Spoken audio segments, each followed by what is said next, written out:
Unanipenda tena sana, nuru yako imenitoa gizani, sitaogopa kamwe. Ngomba kuba najya kuri kamera asa neza. Ubwo urasa neza? Ubwo iyo wambaye gutyo wambaye neza? Ndasa neza, ese ntabwo uri kubibona? Ndese ujya ndacyareba. Ntabwo njye nyireba abakesi abakunzwe bambaye neza. Byanze nta kindi kintu. Nise yanze guhinduka se wamwica? Oya ntabwo namwica. Dore se wakora iki? Nabikora pe nabikora ariko. Ndabyo wakora? Jado mfite amafaranga. Agukubise? Ubigiyemo ngo ujye muri studio akagukubita? Namuhunga. Wamuhonda? Namuhunga. Njyewe mfite amafaranga ntari buyamusabe. Ubwo urumva yabyanze ntago yayama. Ariko njyewe nyafite.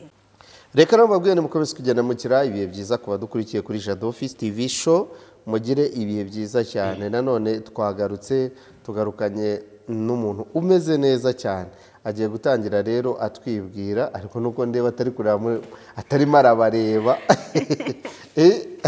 We cyane ashaka kubareba. Natangire rero atwibwira, ariko nimba ari umuvuga butumwa aratangira atera rero uyu munani. Nimba ari umuhanzi araririmba, nimba ari umuntu aravuga ibyivugo. So rero kenshi murabizi ko mbazanira abanyempano. Najua kama mimi ni yako, unanipenda tena sana, nuru yako imenitoa gizani, sitaogopa kamwe. Najua kama mimi ni wako, unanipenda tena sana, nuru yako imenitoa gizani, sitaogopa kamwe. Murakoze, nitwa Kesia Nyirahabimana, ndi umuririmbyi ukunda kuririmba, nkunda Imana ndetse n'abantu bayo. Nishimiye kubana namwe, ndabakunda. Kesia. Kesia bivuga iki? Kesia bisobanura ibyishimo. Kesia ni ibyishimo muri uyu rurimi? Cyangwa se ukunzwe. Ukunzwe? Nicyo bivuga muri uyu rurimi? Ndibuka. Ni mu Kinyarwanda? Ni mu Kinyarwanda. Mu Kinyarwanda Kesia ni ukunzwe cyangwa ufite ibyishimo? Yego. None se kwa ukuntu wambaye wabitekerejeho? Nabitekereje. Wari ugamije iki? Nuko numvaga ari byo nshaka kwambara uyu munsi, kandi nkumva ko ngiye gukora ikiganiro, nkumva ko ngomba kuba najya kuri kamera asa neza. Ubwo urasa neza? Ubwo iyo wambaye gutyo wambaye neza? Ndasa neza, ese ntabwo uri kubibona? Ndese ujya ndacyareba. Ntabwo njye nyireba abakesi abakunzwe bambaye neza. Ese kankubaza ako kantu se bakita gute? Aka ngaka nyine kari hano? Ni umubano. Umubano? Ubana ibikize? Nyine ugashyira mu musatsi, gafunga umusatsi wasokoje, watega igitambaro ukagashyiramo. Ukagashyiramo? Yego. Nibwo biba bimeze neza? Ubu se abahungu barabikunda ibyo bintu cyangwa bikundira umusatsi? Ntabwo mbizi niba babikunda, ariko kuri njyewe ndabikunda. Ese sheri wawe ibyo bintu aramutse akubwiye ko ibyo bintu by'ibitambaro atabikunda? Atabikunze nibyo ngibyo, keretse ariko tubana. Gutera abana se sheri wawe ntabwo wamwumvira? Namwumvira, ariko gutega ni byiza. Ntabwo ari ukubavuze ngo wenda ngo ni ibintu mba natora. Nyine avuze ati simbishaka. Ntabwo ashaka ko ntega igitambaro. Ubwo nyine ntabwo nagitega. Avuze ati niba ashaka ko sokoza ndasokoza. Noneho ukora ibyo ashaka, ntabwo ukora ibyo ushaka? Njye nkora ibyo nshaka. Gute se? Icyo gihe biterwa n'uburyo umukunda, cyane wenda n'urugero mugiye kubana, wenda tutarabanaho nabigenza gake, kubera ko ntabwo ubizi ngo bizagenda, ariko umugabo mubana uba ugomba kugendera uko ashaka. Ubwo se niko uzabikora? Yego, njye niko nzajya mbikora. Hari umugabo ze mwigeze mubana ngo umenye uko babana? Nuko nyine njya mbyumva ngo iyo washatse umugabo nyine uba ugomba kumwumvira ku buryo akubwiye ati ariko bitavuze ko ari jya kwa rubangura wiyahure wasimbuka. nanjye ndavuze ngo bitavuze ko ari byose kuko yakubwira byose yabyemera, ariko akubwiye ngo reka igitambaro wakire byoroshye ukumva ko nyine wabireka. none hari ibintu biba byoroshye reka burasa akubwiye ngo reka kujya gusenga ntiwabireka. kuko mana yanjye uzi umugabo wakubuza kujya gusenga ubwo yaba agamije iki? yaba agamije nyine kukubuza. oya ibyo byo ntabwo twabyumvikana. ni nk'uko umugabo wambuza kuririmba ntabwo byashoboka. uragize uti umugabo wambuza kuririmba ngo wahita ngo wowe ngo wahita umureka. ubwo binangaje abyanze se kuririmba wamuta? mwarasezeranye kubana akaramata? ntabwo namuta ariko nabisengera kubera ko bisengeye se bikanga gusubizwa. oya birasubizwa. oya nyine byanze. none si ibyo wasengeye byose ubu byarasubijwe? ntabwo byasubijwe ariko bizasubizwa. ariko mu gihe bitarasubizwa ntabwo wawe buririmba waba ucecetse? nta kwihangana ariko nanjye gahunda ni ku mavi. ku mavi? nyine byanze gusubizwa. imana ibyanze n'ibisubizo si ubu yabyanga kubera iki se? oya ntabwo ibyo bintu imana yabikora. kubera iki? biratinda ariko igasubiza. nanjye muri icyo gihe ntabwo mba nzi ngo bizakunda ryari, ariko nkomeza kongera imbaraga zo gusenga kugira ngo imuhindure. mwese yanze guhinduka kuko yabyanze nta kindi kintu. mwese yanze guhinduka se wamwica? oya ntabwo namwica. dore se wakora iki? nabikora pe nabikora ariko ntabyo wakora. jado mfite amafaranga. agukubise ubigiyemo ngo ujye muri studio akagukubita? namuhunga. wamuhonda? namuhunga. njyewe mfite amafaranga ntari buyamusabe, ubwo urumva yabyanze ntabwo yayama, ariko njyewe nyafite nayikora igasohoka ngakubitwa, ariko nageze ku ntego nshaka. wageze ku ntego ushaka? navuye muri studio nakubiswe, ariko ntacyo indirimbo nayikoze. none se ubyihoreye? ntabwo nabireka. none se ubundi ubyihoreye Yesu yakugira gute? ntacyo yantwara. ariko niba waratangiye nese ari umugabo no kuririmba igifite agaciro ni iki? ni umugabo no kuririmba byose hamwe. rero uba ugomba guhitamo kimwe. umwana baramubajije bati ari ukukwicaza ku igare ngo urye umunyenga sibyo no kuguha imineke ukaguma hariya, avuga ibintu bibiri. aravuga ati papa wanjye urabizi ko ngukunda, ati ibyo bintu biroroshye papa, ati kurya imineke nicaye ku igare ni ibintu byoroshye. none nawe urashaka kunyemeza ko umugabo ubaye nk'uwo mwana bamuhitishijemo kimwe, waratangira ati noneho kubera ko byose yari abikeneye, yarakeneye umunyenga yicaye ku igare, ariko avuga ati noneho ndarya imineke nicaye no ku igare. ariko se we umuhitiramo yavuga ati hitamo kimwe. none nawe urashaka kuririmba kandi n'umugabo ahari. byose ndabikeneye. urabikeneye. noneho rero habayeho guhitamo kimwe, atari ukurya imineke wicaye ku igare. si ubu habayeho kimwe nahitamo iki? wakirira imineke ubundi igaruka ryihorera kurya umunyenga. nyine habayeho amahitamo nahitamo umugabo. wahitamo umugabo? kubera n'ubundi nubwo utaririmba ariko ukorera Imana nta kibazo. kandi n'uwo mugabo nese uwo mugabo akubwiye ngo sinshaka kuzasubira no mu rusengero? ego kumana se jado ibyo bintu nibiza. nyine reba hano ubwira abantu, akubwiye ati ngewe ati kesi ntago I don't like this, ntago ibi mbikunda sibyo, ntuzasubire no ku rusengero rero ryo kurimba bireka. umva najyayo yankubita mwigira iwacu. ariko reka nkubaze, akubujije kuririmba, akubujije gusenga, kandi ntazi ko wenda kugira ngo wowe umubone wasenze Imana ati Mana uzamo umugabo unyubakire urugo. ese iyo Mana niba yaraguhaye umugabo hanyuma nusubire gusenga ubwo uzaba uri gukora? none se ko wasabye umugabo? nyine ni urugero nanjye nari ntanze. ushobora gusenga uvuga ati Mana nkeneye umugabo kunyubakira urugo rukagenda neza, hanyuma umugabo uramubonye ibyo gusenga ubisize ku ruhande, wa mugabo wabonye agiye kujya kubuza gusenga ya Mana. ibyo bintu rero ntabwo byashoboka. byakunda? ngewe kuri ntabwo byakunda. rero mwereka ukuntu byakunda sibyo. uyu mugabo ahubwo aho kugira ngo yafashe icyemezo cyo kukubuza yakubuza. ese ubundi reka nkubaze, ubu ufite indirimbo zingahe zatuma atakubuza? mfite indirimbo 3, iya 4 iri muri studio. Ese ubundi wabanje ugashaka umugabo ubundi byo muri studio ukabubiretse ukabanza ukareba ko nibyo bintu byemera. Oya ahubwo no kubanza nkakora indirimbo umugabo akaza. Kuko urabona nurakora nyinshi. Ushobora gukora nyinshi cyane ugasanga umugabo araje ntabishaka. Umugabo ntabwo nzingazaza ryari. Ubu se ntahari. Ngiye wundi singo. Ntabwo ufite umusheri. Ngiye wundi singo nta musheri mfite.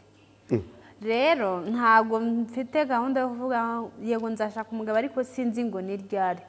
Igihe azazira nzamwakira. Nashobora ufite uravugisha ukuri. Ni ukuri ntabwo. Mbese nta mu kuva wavuka nta mungu murakundana. None se twarakundanye. Ubu suri isugi. Mana yanjye. Aho yambwiye ko uyu mukobwa mureba hano ubu bwo mumureba na sheri ni isugi. Ibyo ni mu biguri.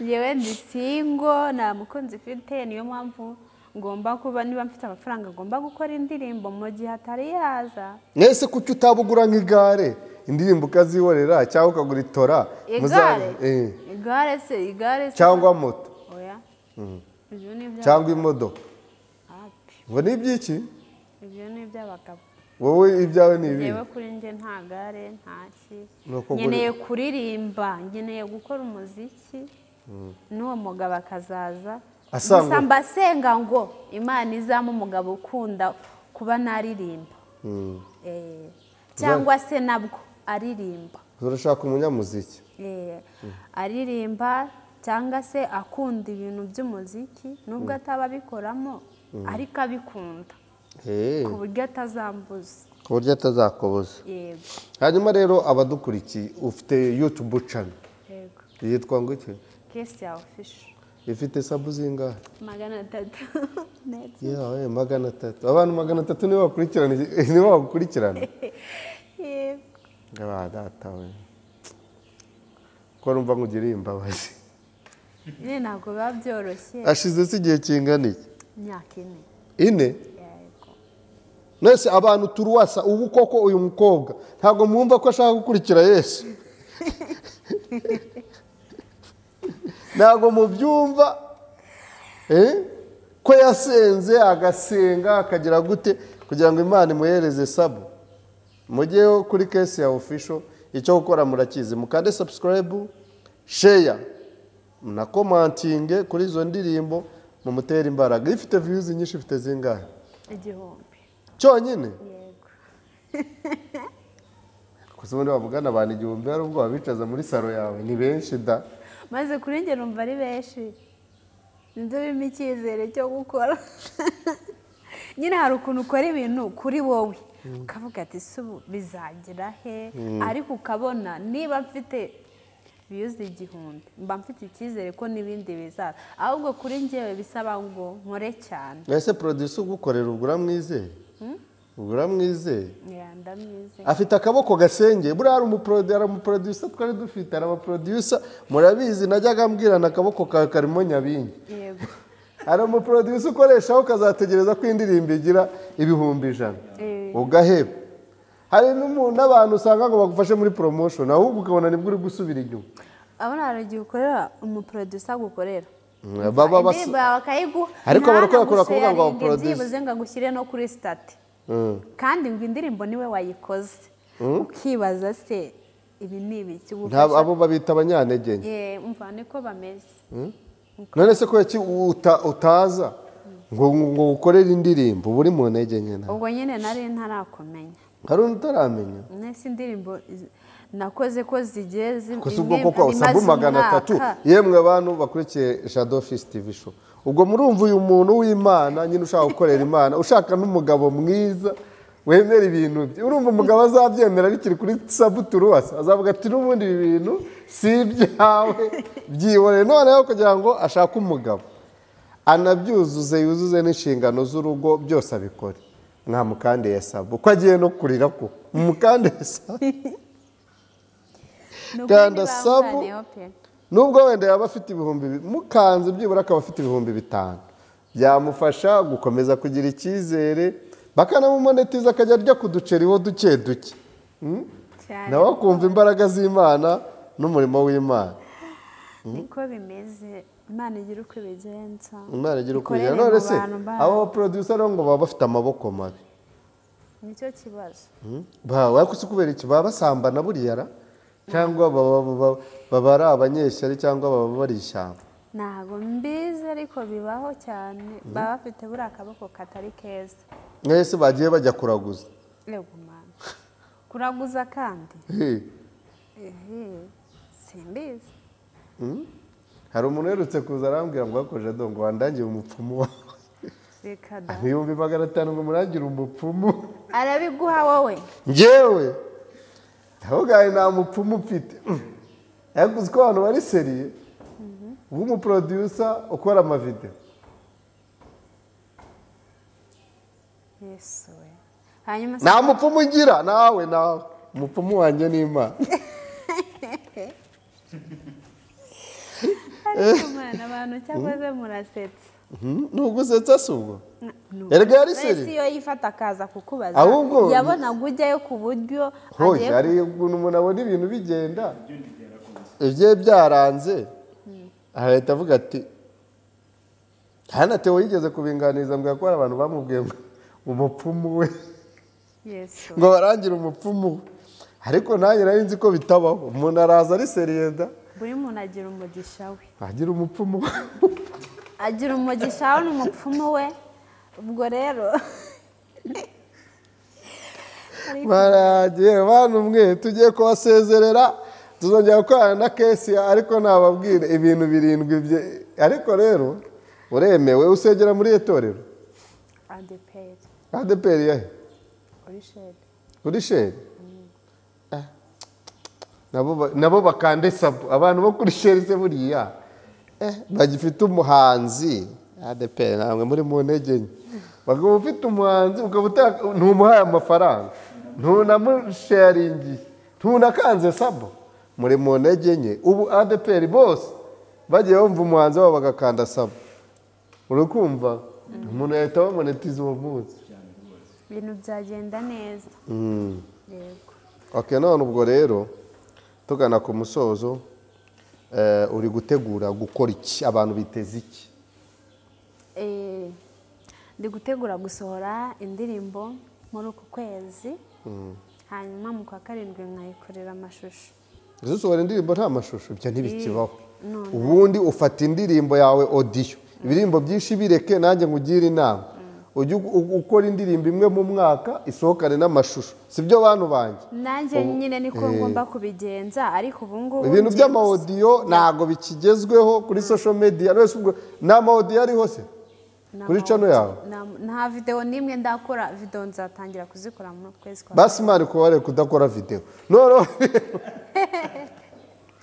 bantu banjye Imana nyine ko ware kudakora video uburiya bigira impact cyane wenda n'abari mu kiganiro barabyumva niyo yaba ari indirimbo imwe ugashaka abakobwa beza buzuye umwuka wera nyine bakijijwe ugashaka abahungu beza mukicara hano nubwo mwakicara mu byatsi ariko kagasohoka gasa neza ari akavideo byibura abantu bakanavuga bati umukozi w'Imana turimo kumureba none se ni kuri radio iriya ntabwo ari radio cyangwa se radio ntabwo ari radio ibintu byose bigomba guhinduka rero umwaka uzarangira ibintu byose bimeze neza noneho rero abantu bakeneye ibikorwa byawe bakubariza kuzihe mbuga TikTok Facebook Instagram witwa Kesia Kesi hose ni Kesi Kesi Facebook ni Kesia TikTok na Instagram ngaho baye nimero yawe telefone basi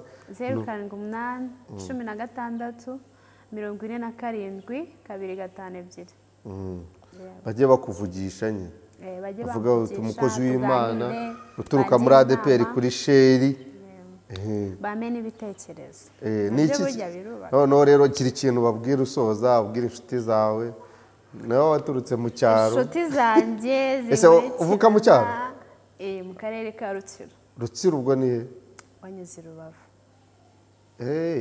Rubavu ukinjira muri Gishwati akomeza hirya ni cyahoze ari Gisenyi yego uwo jyanye na za Ngororero Ngororero ni kure kuko iyo ndi mu rugo mba ndi kureba i Karongi. Uri kureba i Karongi? Ari nkira. Abantu b'i Karongi rwose mukande sabu, abantu ba Rutsiro mwese mukande sabu. Sibyo? Yego, abantu munkurikiye mwese inshuti zanjye mujye mushyigikira kandi munasengera kugira ngo Imana igire uko baguhe n'amafaranga, amasengesho urayishoboreye, ubuzi no gusengera umugabo abandi byarabananiye.